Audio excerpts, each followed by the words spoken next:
సినిమాయ నమః. నేను mister B. నా మాట సూటిగా ఉంటుంది, మ్యాటర్ క్లియర్ గా ఉంటుంది. మీరు చూస్తున్నారు మిస్టర్ బి ఛానల్. ముందుగా ఒక చిన్న విషయం మీతో పంచుకుంటున్నాను, దానికి మీ అందరి సపోర్ట్ కావాలి. ఓ మంచి డైరెక్టర్ ఉన్నాడు, అంటే డైరెక్టర్ గా ప్రూవ్ చేసుకోవాలి. ఆస్పైరింగ్ డైరెక్టర్, మంచి talented person. Direction course complete చేశాడు, కొన్ని సినిమాలకు పనిచేశాడు, అసిస్టెంట్ డైరెక్టర్ గా, అసోసియేట్ డైరెక్టర్ గా, కో డైరెక్టర్ గా. ఇప్పుడు డైరెక్టర్ గా తనను తాను ప్రూవ్ చేసుకోవాలనుకుంటున్నాడు. ఒక్క ఛాన్స్ కోసం వెయిటింగ్.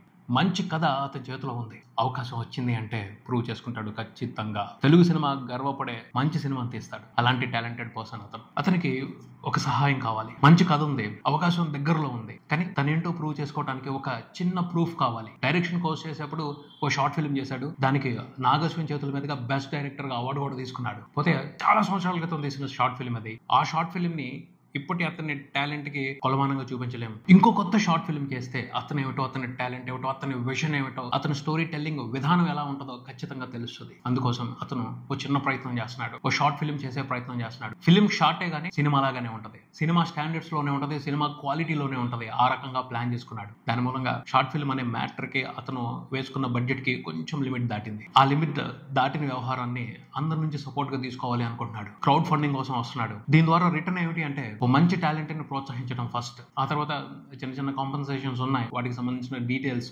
అతను ప్రెజెంటేషన్ లో పొందుపరిచాడు. బట్ మెయిన్ థింగ్ అయితే ఒక మంచి టాలెంటెడ్ డైరెక్టర్ ని ఎంకరేజ్ చేయడం. ఒక మంచి కథ పట్టుకున్నాడు, ఆ కథకు సంబంధించిన డీటెయిల్స్ కూడా ప్రెజెంటేషన్ లో ఉన్నాయి. ఆ కథ చదివిన తర్వాత ఖచ్చితంగా కొంతమంది కాకపోతే కొంతమందికైనా అందులో ఉన్న విశేషం అర్థం అవుద్ది. నేను ఒకటే చెప్పగలను, రియల్ గా జరిగిన కథ. ఓ మంచి రైటర్ రాశారు ఆ కథని, దాన్ని తీసుకుని ఫిల్మ్ రూపం ఇవ్వబోతున్నాడు ఈ డైరెక్టర్. అతనైతే డిసప్పాయింట్ చేయడు. అవకాశం చిక్కిన తర్వాత తన పనితనంతో ఒక గొప్ప అనుభూతిని క్రియేట్ చేస్తాడు. ఈ ప్రాజెక్ట్ లో ఇన్వాల్వ్ అయిన వాళ్ళందరూ కూడా గర్వపడతారు. అందరూ చేస్తే చిన్న సహాయమే ఒక పెద్ద ప్రయత్నంగా మారుద్ది అన్న ఉద్దేశంతోనే క్రౌడ్ ఫండింగ్ వస్తున్నాడు. ఆ టీమ్ లో నేను కూడా భాగం. ఒక అవకాశం ఇద్దాం, చిన్న ప్రయత్నం, మీకు చేతనంత సహాయం చేయండి. ఒక డైరెక్టర్ కి లైఫ్ ఇచ్చిన వాళ్ళం అవుతాం, ఛాన్స్ ఇచ్చిన వాళ్ళం అవుతాం. ఆ డైరెక్టర్ కి సంబంధించిన ప్రొఫైల్, ఈ షార్ట్ ఫిల్మ్ కోసం పనిచేయబోతున్న టీమ్ కి సంబంధించిన డీటెయిల్స్ కింద ఓ లింక్ లో పొందుపరచడం జరిగింది. ఆ లింక్ ని చూడండి, మిగతా డీటెయిల్స్ అన్ని తెలుసుకోండి. మీకు చేతనైనంత సహాయం చేయండి. మీరు చేసిన సహాయం అయితే వృధా పోదు, మీరు గర్వపడతారు. ఇలాంటి ప్రాజెక్ట్ కి మేము ప్రోత్సాహం అందించామని గర్వపడతారు. మీకు తెలిసిన వాళ్ళందరికీ గర్వంగా చెప్పుకుంటారు. అంతవరకు మాత్రం నేను గ్యారంటీ ఇవ్వగలను. ఎవరైనా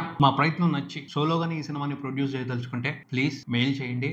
కింద మెయిల్ డీటెయిల్స్ కూడా ఉన్నాయి, వాళ్ళకి ఫుల్ స్క్రిప్ట్ పంపిస్తాం. మీరు స్క్రిప్ట్ చదివిన తర్వాత సాటిస్ఫై అయితే మీ పర్యవేక్షణలో, మీ ప్రోత్సాహంతో ఈ షార్ట్ ఫిల్మ్ చేయడం జరుగుతుంది. అలాంటి వాళ్ళు ఉన్నారు నాకు తెలుసు, వాళ్ళ వరకు ఈ మెసేజ్ వెళ్తుందని కూడా నేను అనుకుంటున్నాను. ప్లీజ్ కింద లింక్ ఉంది, ఆ లింక్ చూసి మీరు చేయగలిగిన సహాయం చేయండి. చిన్న చిన్న నీటి బిందువులు కలిసే ప్రవాహం అవుద్ది, నది అవుద్ది, సముద్రం వైపు వెళ్తుంది. సో ప్రతి ఒక్కరి సహాయం ఇక్కడ విలువైనదే. ఇంకా మ్యాటర్ లోకి వచ్చేస్తే, రీసెంట్ గా చూసుకుంటే మ్యాడ్ స్క్వేర్ సక్సెస్ సెలబ్రేషన్స్ జరిగాయి. ఆ సెలబ్రేషన్స్ కి young tiger junior chief guest గా వచ్చారు. ఇంకా చెప్పేది ఏముంటది, ఆ సెలబ్రేషన్స్ కళే వేరుగా ఉంటది. ఓ నిండుదనం కనిపించింది ఆ ఈవెంట్ జరుగుతున్నంతసేపు. టోటల్ ఈవెంట్ అంతా కూడాను ఫుల్ జోష్ తో ఎనర్జెటిక్ గా కొనసాగింది. ఆ ఎనర్జీకి కారణం 3 అక్షరాలు, ఎన్టీఆర్. ఒక పబ్లిక్ ఈవెంట్ లో పాల్గొంటున్నాడు అనగానే అందరూ కూడా 2 విషయాల కోసం ఆసక్తిగా ఎదురు చూస్తారు. ఒకటి young tiger junior NTR thunder blasting appearance కోసం, 2 ఎలక్ట్రిఫైయింగ్ ఎన్టీఆర్ స్పీచ్ కోసం. యంగ్ టైగర్ ప్రసంగం ఎంత ఆకర్షణీయంగా, ఎంత అర్థవంతంగా, ఎంత ప్రభావవంతంగా ఉంటుందో ఎన్టీఆర్ ఫ్యాన్స్ కే కాదు, మొత్తం తెలుగు సినిమా లవర్స్ అందరికీ తెలుసు. ఫ్యాన్స్ కాకపోయినా ఎన్టీఆర్ ప్రసంగం కోసం ఆసక్తిగా ఎదురు చూసే కల్ట్ ఫ్యాన్ బేస్ సపరేట్ గా ఉంది. మ్యాడ్ స్క్వేర్ సక్సెస్ సెలబ్రేషన్స్ లో కూడా డిసప్పాయింట్ చేయకుండా ఎన్టీఆర్ తన ప్రసంగంతో గొప్పగా అలరించాడు. నిజంగా ఎన్టీఆర్ ప్రసంగం పద్ధతిగా కొనసాగింది, పర్ఫెక్ట్ పద్ధతిలోనే కొనసాగింది అని చెప్పాలి. ముందు డైరెక్టర్ ని అభినందించాడు. ఆ వెంటనే ఎవరిని అభినందించాలి? ఎవరైనా ఏమనుకుంటారు, బావమరిది ఉన్నాడు కదా అతని గురించి మాట్లాడతాడు అనుకుంటారు. కానీ బావమరిది గురించి మాట్లాడలా, సినిమాలో వెరీ వెరీ ఇంపార్టెంట్ పర్సన్ గురించి మాట్లాడారు. అతని గురించి మనం కూడా మాట్లాడుకున్నాం. రివ్యూలో నేనైతే గట్టిగా చెప్పాను, అతనికి ఇంకా ఇంపార్టెన్స్ ఇవ్వాలి, మ్యాడ్ సినిమాలకు సంబంధించి అతనే హీరో అని ప్రకటించాలి అని డిమాండ్ చేశామా లేదా? విష్ణు ఓఐ అతని గురించి మాట్లాడారు, అతన్ని అభినందించారు ఎన్టీఆర్. That is NTR. సినిమాలో అసలైన ఎంటర్టైనర్ ఎవరి మూలంగా ఎక్కువ కామెడీ పండింది, ఎవరి మూలంగా ఎక్కువ ప్రేక్షకులు ఎంటర్టైన్ అయ్యారు, అతన్ని గుర్తించి అతన్ని అభినందించారు. అది పద్ధతి అంటే. నిజంగా విష్ణు గురించి టీజర్ లో బాగా పాపులారిటీ వచ్చింది, సినిమా చూసినప్పుడు బాగా ఎంజాయ్ చేశారు. కానీ సక్సెస్ విషయంలో విష్ణు చాలా తక్కువగా కనిపించాడు. సక్సెస్ క్రెడిట్ ఎక్కడెక్కడికో వెళ్ళిపోతుంది, అతను కూడా ఇవ్వాలి కదా.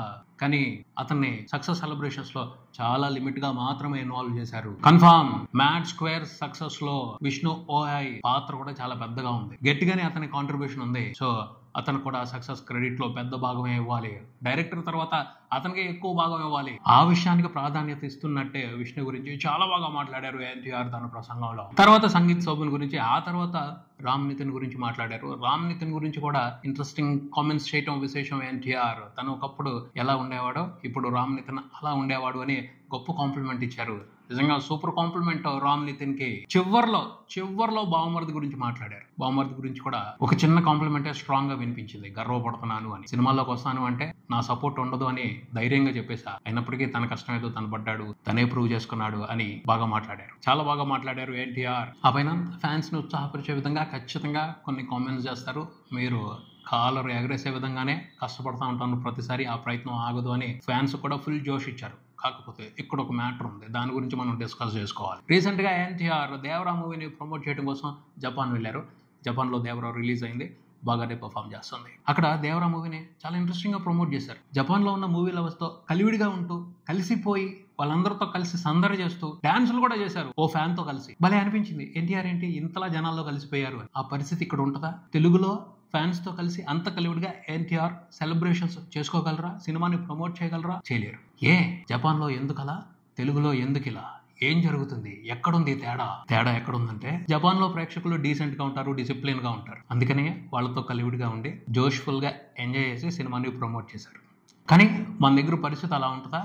అంత కలివిడిగా ఉంటే ఏమవుద్ది? ఎన్టీఆర్ కూడా ఉంటది, ఫ్యాన్స్ తో కలివిడిగా ఉండాలి, కలిసిపోవాలి, చక్కగా వాళ్ళందరితో కలిసిమెలిసి మాట్లాడాలి. అలా వెళ్తే ఏమవుద్ది? ఏం చేస్తారు? డాన్స్ చేద్దాం అనుకుంటారు ఫ్యాన్ తో కలిసి, కానీ కుదురుద్దా? కుదరనిస్తారా? లేదు. ఎందుకంటే చాలా వ్యవహారాలు జరుగుతాయి. ఎన్టీఆర్ జనంలోకి వెళ్తే మామూలుగా వచ్చి మీద పడిపోదు, కంట్రోల్ చేయడం కష్టం. అరే వచ్చి షేక్ హ్యాండ్ ఇచ్చి డీసెంట్ గా డిసిప్లిన్ గా ఉంటే ఎవరికి ఇబ్బంది ఉండదు. కానీ అలా ఉండరు. ఏం చేస్తారంటే చపాతీ పిండిని పిసికినట్టు పిసికేస్తారు, పరోటా పిండిని రోల్ చేసినట్టు రోల్ చేసేస్తారు. అది కూడా అభిమానమే, మోటు అభిమానం, మొండి అభిమానం. దాన్ని తట్టుకోవడం కష్టం. ఎంత హీరో అయినా మనిషే కదా, పిసికేస్తే రోల్ చేసేస్తే నొప్పి ఉంటది కదా, బాధపడతారు కదా. అయినా అర్థం చేసుకోరు. ఎన్టీఆర్ ని ముట్టుకోవాలి, ఎన్టీఆర్ ని పట్టుకోవాలి, ఇదే తపన. ఎందుకంటే వాళ్ళు ఆరాధ్య దైవంగా భావించే నటుడు దగ్గరకు వచ్చాడు అంటే ఏం చేయాలో వాళ్ళకి అర్థం కాదు. ఎక్స్ట్రీమ్ లెవెల్ కి వెళ్ళిపోతారు, ఊహించిన విధంగా బిహేవ్ చేస్తారు. ఆ ప్రాసెసే పిసికేయటం, పిండేయటం, దారుణంగా బిహేవ్ చేస్తారు. ఆ అభిమానాన్ని తట్టుకోవడం కష్టం. అందుకనే బౌన్సర్లు పెట్టుకుని చాలా దూరంగా ఉంటారు అభిమానులకి స్టార్ హీరోలు అందరూ కూడా. జపాన్ లో అటువంటి పరిస్థితి ఉండదు కాబట్టే ఆయన కలిసిమెలిసి కలివిడిగా సినిమాని చాలా బాగా, చాలా జోష్ఫుల్ గా, చాలా ఆనందంగా ప్రమోట్ చేశారు. ఇక్కడ ప్రేక్షకుల ప్రేమ ఎలా ఉంటుంది, అది కొంచెం మొరటు ప్రేమ, దాన్ని తట్టుకోవడం కష్టం. సో అది తేడా అనిపించింది. జపాన్ లో ఎన్టీఆర్ ఫ్యాన్స్ తో జాయ్ఫుల్ గా ఎంజాయ్ చేస్తున్న మూమెంట్స్ చూస్తుంటే, అరే ఇక్కడ ఎప్పటికీ కుదరదు కదా, ఈయనకి ఇలాంటి మూమెంట్స్ ఇక్కడ చూడలేం కదా అని. మొత్తంగా అయితే మ్యాడ్ స్క్వేర్ సక్సెస్ కి ఒక కంప్లీట్నెస్ వచ్చిందని చెప్పాలి.